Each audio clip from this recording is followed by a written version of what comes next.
Welcome back to Studio Chatter. Adoption can be a blessing and a challenge from all perspectives. Let's welcome Amy Daniels to the table.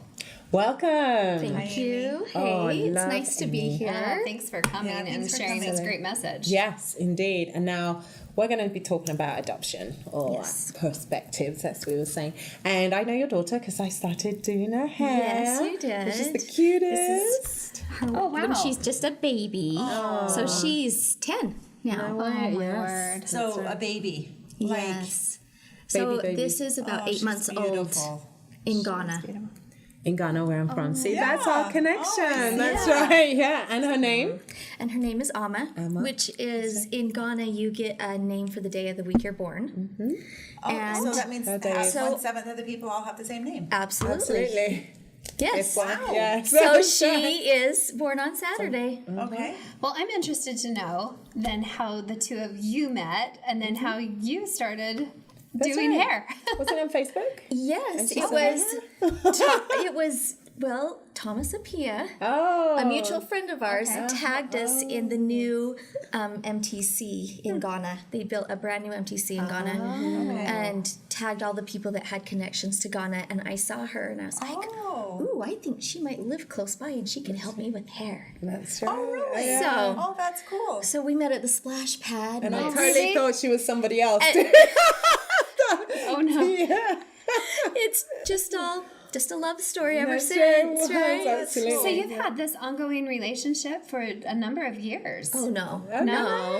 We seem like it though, don't Yeah, we? just recently, really, just this summer. Oh, Okay. Oh, okay. Wow. Yes. And you help with hair. I help do her hair. You just learned how to do all that, right? Or To do you're this teaching- kind of hair, Right. but then I twist But that's her like, hair and but stuff. that's like a thing because I've heard this Oh, more yeah. than once. That's like you have to learn how to do do hair. hair. That's right. Because are there special oils? There's special like braiding. There's all kinds of. It's an art. It really, It truly is. And I've spent many hours with a crying daughter who says, I hate you. And I'm like, so it's much better if I can have someone else do that. it. Because she doesn't dare say that. No, I'm just like, She just be strong, sits there while Afua does her hair and then it fun, works isn't out it? really nice. So Well, I'm that's excited to hear amazing. about your experience. And how did Yes, you we choose digress.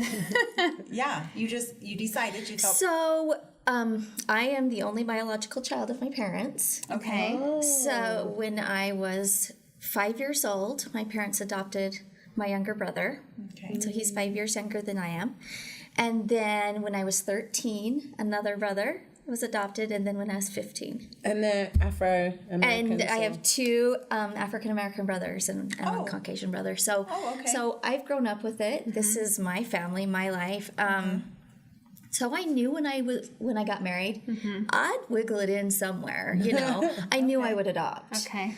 So, and we looked at it on and off, and then after we had 3 children, I felt super prompted to Okay. go You knew it for was it. time. Mhm, And it did you was know time. at that time domestic or international? Domestic. We went domestic, and the first thing you need to do is get a home study. So I just said, let's get a home study. What's a home study what for does that people? mean? It's basically, it's kind of a background check on you and your husband. Oh, okay. Okay. So you do FBI clearances, child abuse clearances, and then they do a whole background on how you grew up, how you parent. It's basically protecting the state of Utah. Oh yeah. So if something does go wrong, and unfortunately it does sometimes, they can go back and say, we said that they were fit to be Right. parents. That they've done their due diligence. Right. So we did that, and I said, as long as we're ready, Right. then if a baby comes, then a baby comes. And at the time we started, our baby was probably 8 months old. Oh, okay. I know, right? And so when did you get her? We had a baby daughter, and then our first adoption was our son Jeremiah, Oh, okay. and we got him when she was 13 months. So I have 2 kids 13 months apart. Yeah. And like twins. You're a saint. Literally. It was awesome. I loved it. I was still nursing one, so I thought, what the heck? I'll nurse the other one. Wow, really? And my husband, we went to Kitty Candids, and he was like telling the picture lady, this is gonna get a little weird for a minute. But wow. yeah, it was That's great. your family. Yeah, So how it many was kids great. do you have? This is 7. a picture right here. So Okay, 7 so- kids. So it goes Riley's at Southern Virginia University, Hannah's at Dixie, then Grace is at Spanish Fork High School, Jeremiah is at Spanish Fork Junior High, and he's from South Carolina, Okay. born in Utah. His birth parents came here to have him. And then we went to Ghana and started the process for Amma. Okay. And she was 8 months old when we started, 2.5 when we got her, and in that time period, we had him. Oh my God. So we had a baby, and then he's the caboose, Eli. Oh my goodness. Wow, that's awesome. Beautiful. Yeah, it's I admire you.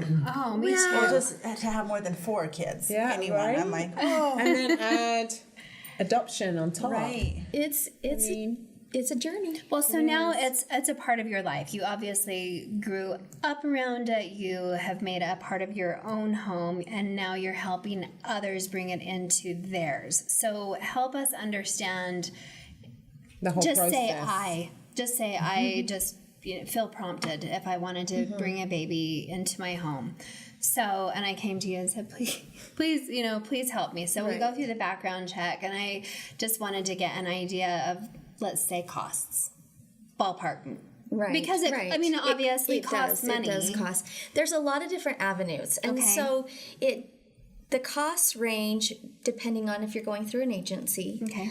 The advantages to that would be a lot of birth mother support, social workers assigned to the birth mother, social worker assigned to you as an adoptive family, and they're that go-between, they're that buffer. Okay. It's such a highly emotional time Right. that if you take it private and go with a birth mom by yourself, you're left to counsel her and help her, and it works sometimes. It totally works. And if you're lucky, that's the way to go. So private, you kind of counsel the mother or interact Right, with her. like private, like Wow. she's your friend and you're working on this together and you're figuring it out, and if she has needs, you've got to meet those needs. Whereas with an agency, They're doing that. they're meeting those needs. With private, like you suggested or are telling us about, do you have a lawyer involved at any point in Yes, this? you have to. Okay, I would hope so, And because that could get tricky. unfortunately, in adoption, every single state is different. There is not a national law; they are state laws. So it depends on what state you're in, And does that mean, and that means the birth mother, what Oh, state okay. the birth mother is in, which laws are applicable to that state. wow, so if you live in Utah and you're looking to adopt and you know someone in South Carolina or someone in California, you're Right. going by a couple different set of rules. Absolutely.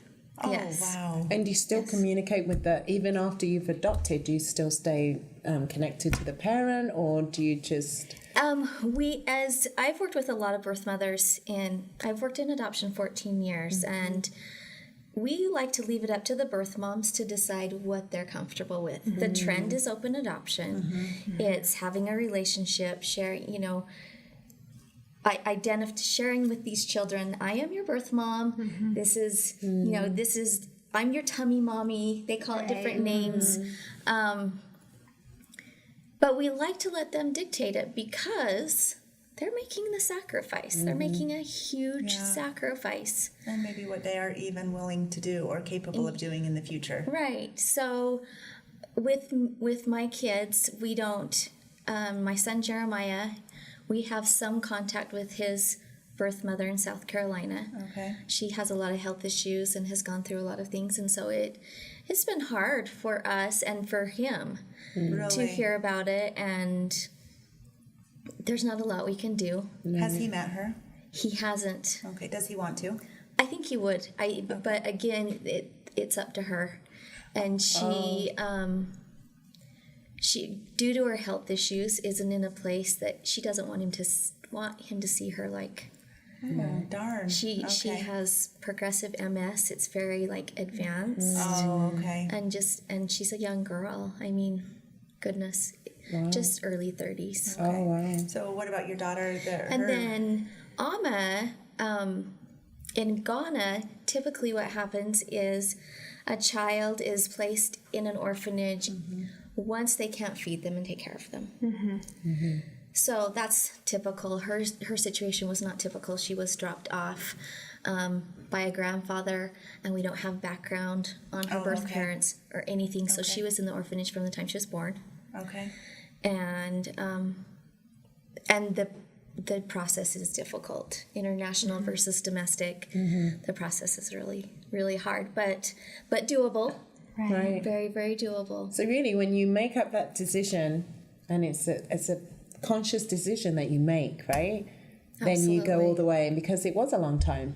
You saw a baby, and then it's 2.5 years later. 2.5 years later. later. A lot happens in that time. You feel like you've been running a marathon for 2.5 years. Right. Like 9 months is a long time. It's Right. a life. I mean, it is a life. I think it's a sacrifice on everyone's part. Like there's a mother involved that's giving up a life. There's a mother that's taking on a baby to raise as her own. There's a child involved that after 18 years or that during that lifespan may want to see this mom, or after 18 years decide that they want to meet this mom. And I mean, there's just so many emotions involved, but thank heavens. I mean, thank heavens, though, that there is this adoption process, that someone is willing to take on every facet of that life to bring it to fruition and see it through. So thank you. Thank you You're welcome. for being a part of the process. Thank you for educating us. And Amy, do you have any suggestions, like if someone's ready to do this? What would Where be would like they go? one suggestion or thoughts? Final thoughts here. One thing, in the state of Utah, there is a huge shortage for foster parents. Huge. And that is a great route to go. Okay. So I would encourage people to look into that. So from fostering, can you adopt? You can. You can. Okay. And I've had multiple friends do that, and it's been a good experience for them. If you're looking around at agencies, I would say talk to people. Find out who other people have adopted through. Okay. Get their experiences. See, whether it went smooth or rocky, or what was smooth and rocky about it. It's always going to have its ups and downs. Definitely. Yeah. But if you can, you do the best homework you can do, and then you go with what feels right. Right.